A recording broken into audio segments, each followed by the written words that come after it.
A ver, últimamente está haciendo viral este chismecín de una pareja teniendo una discusión. Captan a la esposa reclamando a su pareja por no comprarle licuadora.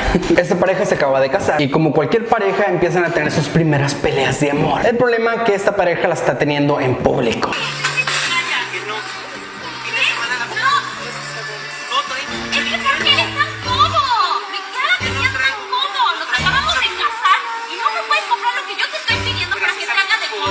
Y todo por una licuadora. Me vale, Chucho es la mejor, entiéndelo, te voy a hacer cocinar mejor.